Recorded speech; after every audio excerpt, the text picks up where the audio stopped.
Hey, Mr. Mozeliak? Yes, Tara from, your favorite show, Birdseeds. Hey, a couple quick questions for you. Do you have a minute?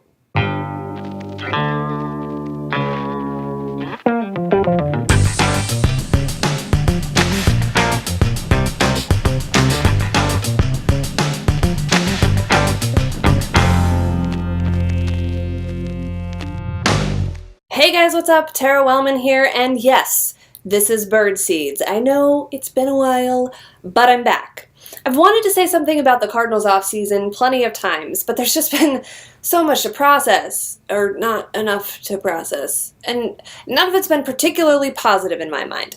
Here's the thing, I don't want to come off as a whiny, uninformed, spoiled fan who simply didn't get her way, but I have real concerns with the way the Cardinals have gone about this offseason so far in their attempts to combat the increasing strengths of the NL Central opponents. But rather than turn this into a straight-up rant, I'm going to try to be rational, diplomatic, maybe even a little bit optimistic. What? This isn't Twitter, it's at least theoretically possible. So let me start by setting the record straight on a few things, squashing some of the theories that some of you have suggested are the reasons why I'm a little upset with Mo and company's offseason moves.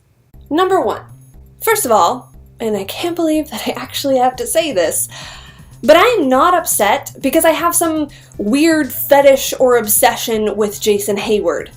Contrary to the apparent popular belief, I am not madly in love and desperate for some Hayward fantasy to become reality. I can't believe I just said that.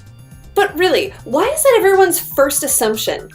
I'm a female sports fan because I'm a female who likes sports.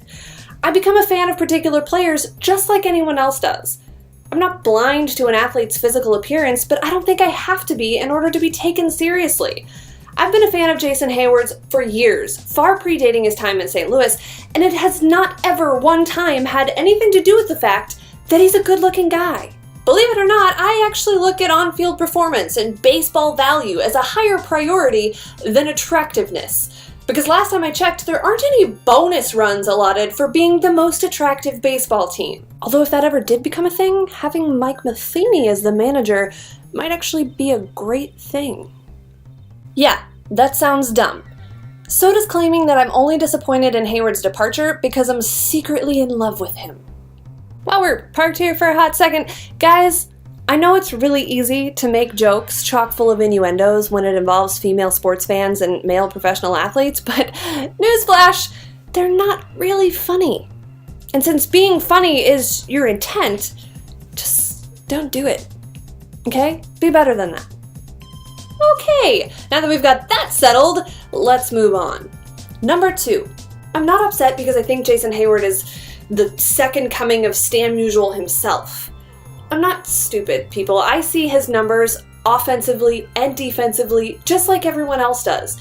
I happen to value a well-rounded player far more than a one-tool heavy hitter.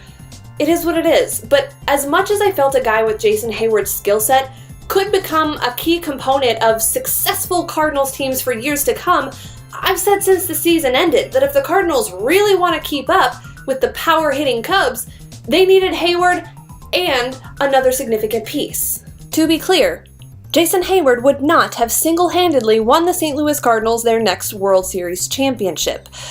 I just happen to believe he could have been a very valuable part of their next title run.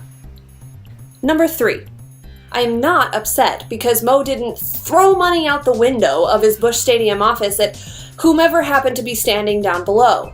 However, if you're going to talk a big game about all the money you have to spend and then not spend any of it, it's fair to at least question the game plan. Spending stupid money is stupid, okay? Nobody wants that. But if one more person tries to tell me that this situation is just like when Albert Pujols left, I might throw someone out a window. I'm totally kidding, by the way. Remember, I'm being rational and reasonable and not that violent. But really, those two situations couldn't be more different in my mind. 31-year-old Albert's 10-year, $240 million contract, plus things like season tickets, hotel suites, achievement bonuses, a personal service contract, is a far cry from the 8-year, $185 million deal that apparently landed 26-year-old Jason Heyward in Chicago. Albert knew St. Louis and what he could become there. Jason only experienced it for a year, and to be honest, never really seemed very impressed by all the pomp and circumstance. The market 5 years ago and the market today is astronomically different, and that shouldn't have caught anyone, especially a general manager, by surprise. Yeah, sure, the Cardinals ended up with this Michael Wacha kid thanks to the draft pick they received on Albert's departure, but Wacha's meteoric rise to the big leagues was shocking for a reason. That doesn't usually happen. So no, I don't think John Mozeliak should just go out and sign the next outlandish contract he can find. But don't patronize me by telling me how it's just as smart as letting Albert Pujols walk, okay? So, you're probably wondering, why is she upset? I'm glad you asked. I'm frustrated because the Cardinals front office went around throwing their newfound payroll muscle in our faces and then couldn't convince either of their primary targets to take the money. And then they at least claim that they're mostly content to just sit on that said cash flow and see if the Memphis Redbirds can compete against big league teams. I don't know about you, but I'm not satisfied with the idea of letting this season play out for better or worse and potentially wasting a year or more of the young talent the Cardinals do have in Michael Wacha, Carlos Martinez, Steven Piscotty, and more.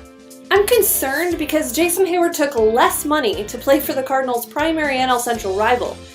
Sure, a chance to make history in a city as excited about its precocious but highly talented baseball team as Chicago makes for a good sales pitch. It's probably not hard for a young guy to imagine himself in the middle of that history, but why didn't John Mozeliak have something prepared to combat that?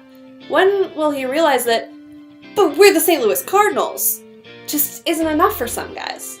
These players have egos. Shocking, I know. They want to be pursued. They need to feel wanted. Simply throwing big numbers at them and saying, take it or leave it, you know what we are here, is evidently not good enough. Honestly, I'm a little bit worried that St. Louis Cardinals baseball has lost its luster. And it's on the shoulders of John Mozeliak to find a way to recreate some level of excitement among the players as well as the fans. Listen, I get what Jason Heyward said. Some key Cardinals players are, in fact, getting older. This is not exactly news. In fact, it's really just simple math.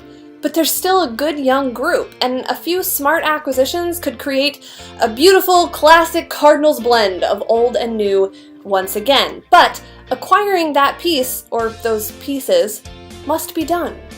Look, it's December. There's plenty of time. You all keep reminding me of that. And you're absolutely right. There is time.